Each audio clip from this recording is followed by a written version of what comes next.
Are you guys tired of spending your hard-earned money and then EA giving you terrible pack odds? Look no further. Come to MUTReserve.com for the fastest, cheapest Madden 21 coins. Use code JTibbs for 15% off your order. Yo, what's going on, guys? JTibbs back with another video. So today we got a treat for you guys. I wanted to break down a really popular defense by a very good Madden Pro. However, before the video loads up, guys, make sure you know the drill to leave a like, subscribe. I'm on the road to 11,000 subs, hopefully pretty soon. And also comment down below. Today's word of the day is nickel. Again, nickel, because I'm going to be showing you a little bit of nickel defense used by a former Madden champ. So if you guys haven't been paying attention, Joke is now a 4-time Cleveland Browns Club Series champion. And the way he did it this year was relatively very easy. And how ironic we're going to go against the Browns in this example. Now you guys are probably wondering, JTibbs, why did you go away from New Gen? Well, I've actually noticed a lot of other YouTubers aren't playing New Gen, and to be honest with you, it doesn't feel as clean as it should be. Hopefully, by the time everyone gets Xboxes and PS5s, you know, around the end of January or the middle or whatever, whenever they restock, hopefully Madden next gen is more polished. But for now, I'm going to be doing all my tips, tricks, gameplays, and everything else on the current gen. So, we are in the Washington football team's defensive playbook. Now, as you guys are going to see, we're going to go to the nickel 2-4-5 A gap. The defense I always like to go in, and you can go in many different ones. I like to alternate between mid blitz and nickel dog 3 buzz. Now we're going to go to mid blitz because the Packers have a very good man-to-man defensive team. So we're just going to go against a random shotgun bunch play. Now as you guys see, this is what it looks pre-snap. Now you want to make sure these two guys right here, the 2-4-5, the guys in the A gap, are safeties. So obviously we have Green and Redmond. Now we're going to press spread our D-line. I always like to contain. On new gen, contains work a lot better, but obviously on current, you don't have to. I just like to crash my line out. And what I'm going to do is I'm going to take these two middle guys. They're going to go in zones.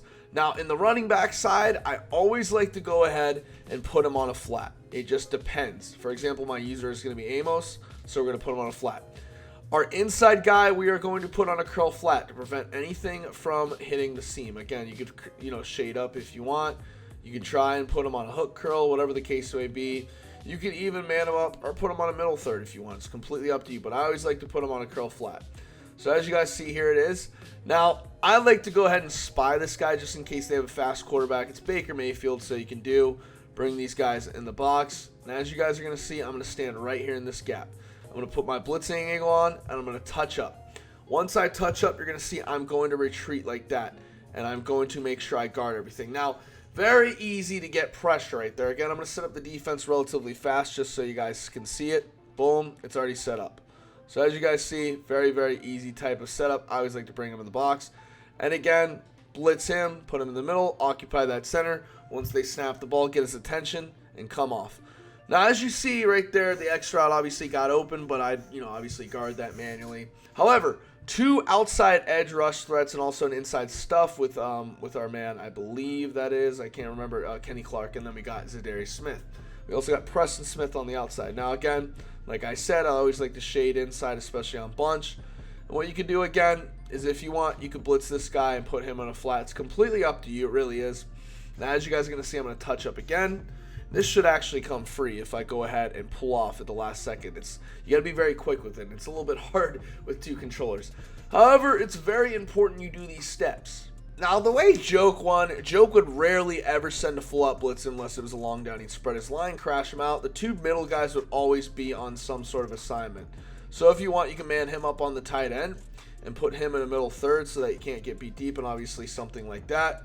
And if I really wanted to, I could put my man right here on the outside. He's a D lineman, but I could put Preston Smith in a hard flat. Now, as you guys see, a lot of the basis is covered. Don't really have to look too deep. Again, as you guys are going to see right here, I'm going to bluff blitz, and as you guys see right there, if he tries to go deep, we have that middle third right there just waiting to pick the ball off. Now, Joke would obviously mix it up every play. Again, you'd rarely see him obviously go ahead, and if you wanted to, obviously, cross man that, do something like that, obviously, or something like that, to where obviously you have a quick hitter. but you'd rarely ever see him do something along the lines of send all-out blitz. He'd rarely do that, and mainly I think that adds to the credibility of his defense. A lot of Madden pros usually are very one-sided. Obviously, they mix it in here and there, but Joke, on the other hand, is very unpredictable, and it's in a good way. It's not like a random unpredictable like IB Strafen or someone to that extent, to where they just pick random defenses, they have good setups with it, and obviously if it works, it works. I've noticed that strategy does work pretty well. However, if you could perfect a strategy where your opponent knows you're going to come out in this 2-4-5 gap every play, but they don't know if you're going to blitz. There could be some plays you blitz. There could be some plays you just play all out coverage. There could be some plays where you're just adjusting and then blitzing. It really does depend. However, as you guys are going to see, if you can mix it up that well and guard relatively easy routes, you're going to make your opponent's life a living hell. Now, a lot of the times, more often than not, opponents usually get comfortable in defenses like this. They notice you're not going to be sending as many people, and that's fine. That's when you hit them with the all-out blitz. And that's when you can obviously mix up the zones. But again, if you see something like this, you want to blitz your whole defense, that's fine, completely up to you. Obviously, send the heat right there. Now, what I've noticed is if they do max protect, it does come in very well. This 2-4-5 gap is very, very good, and obviously does resonate very, very well, especially if you blitz. Because as you see, if I get the attention of that center right there, as you guys see, we will get someone free. I didn't get the attention that well. But if we do get the attention of someone, as I'm going to be obviously demonstrating right here, boom, boom, boom, spread D line, crash out. So I'm going to be blitzing my user, sticking them in the gap. So if I do engage with the center, as you guys see right there, we will get someone free. As you saw, Darius Smith ended up coming off the edge pretty relatively quickly. Now, ultimately, the point of this defense isn't to blitz a lot, because if you blitz a lot, obviously you're going to lose the credibility of your opponent, and you do not want that, obviously. So what I always like to do is I always like to mix coverage up. But again, if your opponent's getting comfortable, you got to make sure you're able to send the dogs, because if you're able to send the dogs, your opponent's not going to really know what hit him. It's going to be very easy for him to dot up the defense. As you see, nothing's open. Man-to-man's very good, especially if you go with a very good man-to-man team with good corners like the Packers. So next up, I always like to go to this nickel dog 3 buzz. Now, I did notice he would sometimes go to it, but for a majority of his gameplay, he would mainly run the 2-4-5 gap. Now, there's nothing wrong with that. There's absolutely nothing wrong with it at all. However, if you could perfect it, you might as well obviously mix in some different coverages. Now, obviously, same thing, same setup. Again, likes to bring this guy down, usually likes to use her to the 3 rec. But what I'd honestly try and use her is, because you have these beautiful seam flats. They're very hard to come by. But I would honestly try and use her one of these guys right here. I touch up and then release.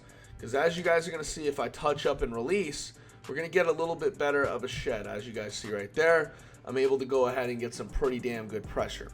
Now, if I really want to, I can go ahead and obviously, bump these guys. But again, if I want, I can blitz my guy right here to where obviously, yes, it's going to come in because I'm going to disengage and I'm going to get really, really good pressure. Now, obviously, if you want to, you can send it up the same way, spread it, and then you can go ahead and bluff blitz him. What that bluff blitz is going to do is your opponent's going to try and throw that pass real quickly, and you're still going to get good pressure. So again, if I engage, peel off, obviously nothing's open. We have everything bagged. Ultimately, you'd want to make sure, and especially against bunch, you want to make sure you have that nickel corner on that side. It just makes it look a little bit more symmetrical. You're able to go ahead and obviously do more with it. And also, you don't have to man align the safety because of the cover 3 beater potential. So again, as you guys are going to see, actually, I may go ahead and contain right here. Nothing wrong with containing, but again, if you do contain, just know you're going to have to go ahead and worry about, obviously, not getting the best pressure.